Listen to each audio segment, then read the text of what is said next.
Hi everyone, Zoe again here from Living with a Sleeve.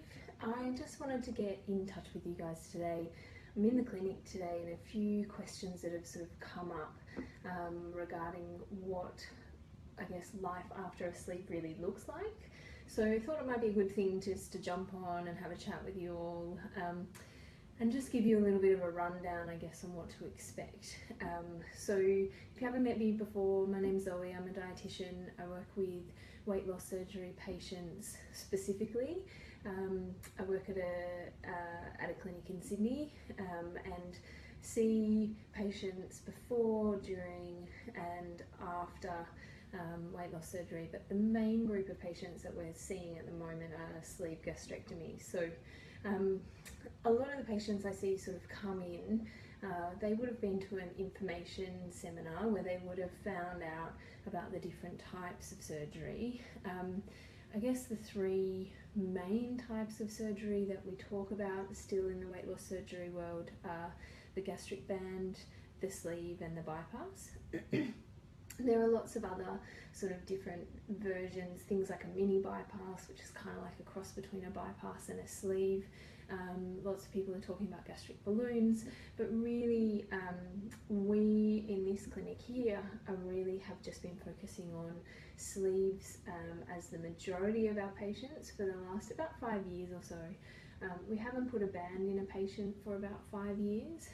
We just weren't getting very good, robust, long-term results with a band.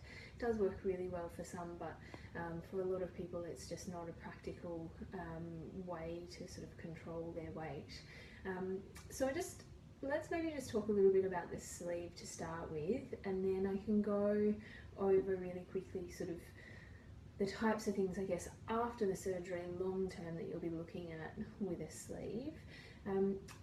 With a sleeve, we've essentially sort of taken out a big chunk of the stomach, so somewhere between 80 to 90% of the stomach. It means you end up with, instead of having like a big sack for a stomach, you've got a little pipe. And you should normally be able to fit in about a cup of food. So a cup looks sort of like that sort of size. A cup would be sort of like a normal water glass. It's 250 mils, and you'll find after a sleeve that that's about what you would eat. Another way to look at it would be on a plate. It's sort of like a bread and butter plate sized. So you can see there.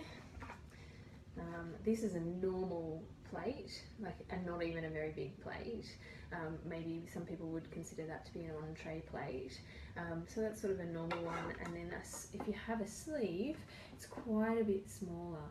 So it really is sort of like a bread and butter plate. The thing with it as well is that you're going to eat within the inside of the rim of the plate, so you're not piling it up really very high.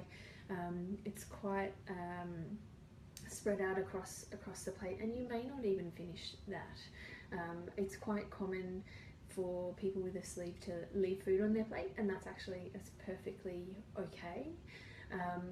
So what we're really looking for is long term after a sleeve, once you've gone through all the process of the surgery and had fluids after surgery and then moved on to purees, and then once you're used to eating normal food again, there's a few things.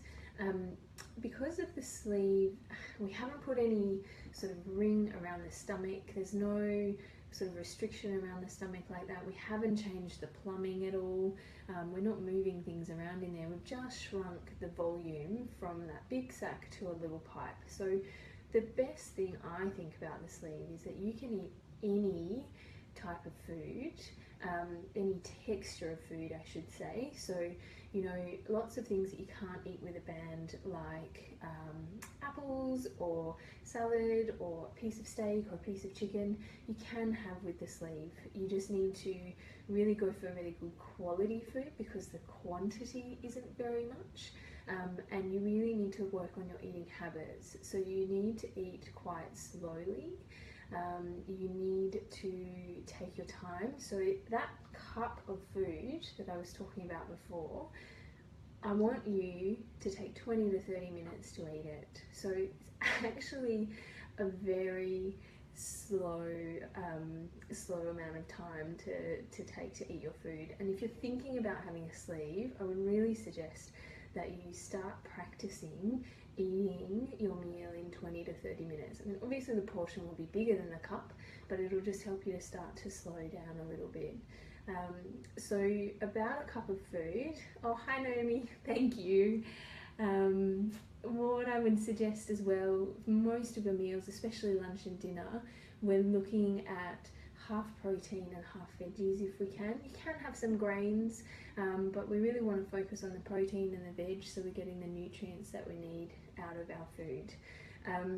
So a typical day for patients, once they're into a pretty good routine, like once a day they might have a little bit of fruit, and that could be, say for example, with breakfast or as a snack in between if they get hungry. Twice a day some veggies or some salad or some legumes, and 3 times a day some sort of protein. So whether that's dairy, meat, fish, chicken, eggs, beans, lentils, tofu, those sorts of things. And if you're really focusing, I guess, on the quality of your food, the weight loss will sort of take care of itself. So really, I hope that gives you a little bit of a rundown into the food and the types of food. Just a quick note on snacking, like some of my patients do snack in between their meals, some of them do get hungry. Others don't get hungry at all and don't sort of have the need to snack in between. So it's completely up to you and what would happen with you after surgery. Everybody's quite different. What I do find with snacking sometimes is that people actually think they're hungry but they're really thirsty, because drinking is quite hard after the sleeve. You need to concentrate on it. Water can sometimes be quite tough to drink, so really need to focus on drinking, if you can, like 1.5 to 2 litres of fluids, and ideally water, but some people really need to flavour it with maybe a squeeze of lemon juice, even a little bit of diet cordial just to get a bit of flavour in there. It makes the water a lot easier to drink. So just a recap on the sleeve: you'll manage about a cup of food or a bread and butter plate.